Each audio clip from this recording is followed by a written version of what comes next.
Good day, everybody. My name is Andres Swanepoel, and it's a privilege to be here with you today. I'm here to talk about a biblical perspective on discipline, and I also want to clear up a few misconceptions. The fact of the matter is that a lot of what we read in the Bible can twist our understanding because we live in a different society and even speak a different language than the one the Bible was written in. Today, I would like to do a quick review of some of these concepts so that we might get a clearer perspective on what the Bible is actually telling us to do. So let me be upfront with you and tell you what I found. Biblical discipline isn't based on rules and punishment, but rather on guidance and empowerment. Now let's dive in, and I'll show you what I mean. To find the truth, we have to go back to the source. Where does the word discipline come from? It is a word that is based on another word rooted in what we today translate as discipleship. Discipline is about helping others to become disciples. Now, the Greek word for disciple is mathesis, which refers to a learner or student who walks alongside the master to embody their teachings. The purpose of discipline is to become like the master. Biblical discipline, therefore, is an intentional relational process of guiding and forming a person of character. The Hebrew term for discipline is musar, which signifies instruction, teaching, and correction aimed at character formation. The Greek equivalent, paideia, likewise denotes a forward-looking process of education and nurture. It's a daily, continuous endeavor.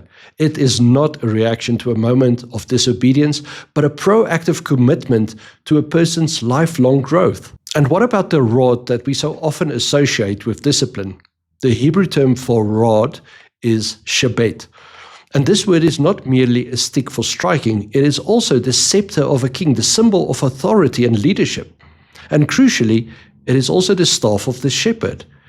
It is not used to harm the sheep, but to guide, to protect, to defend them from harm. True biblical discipline is the exercise of this kind of loving authority, not the infliction of pain.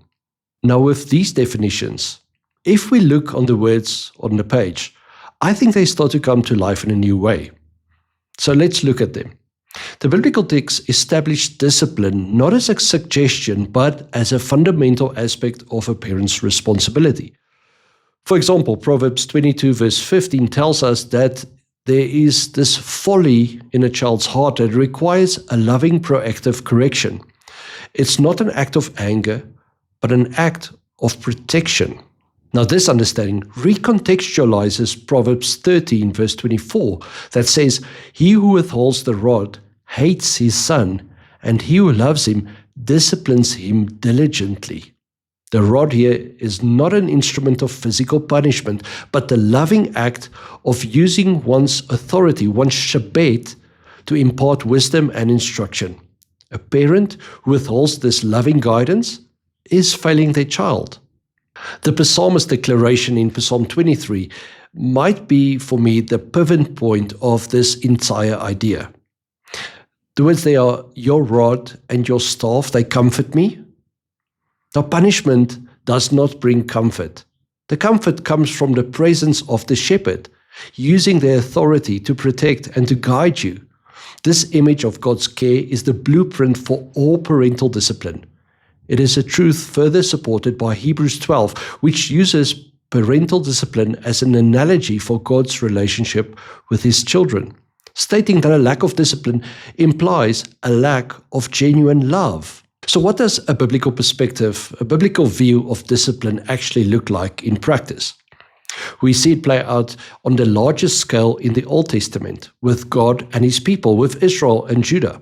It is a powerful illustration of his distinction between punishment and discipleship. God's actions weren't just about punishing bad behavior. The prophets always framed God's judgment as an expression of his deep love and commitment to his covenant. It was a father correcting a child, not a judge condemning a criminal. The whole point was transformation, not retribution. It was a painful but necessary intervention to prevent their spiritual ruin. In this way, it was a profound act of paideia, education and training. And this is the key. God's discipline was always connected to the greater purpose of making them His people. It wasn't about getting even.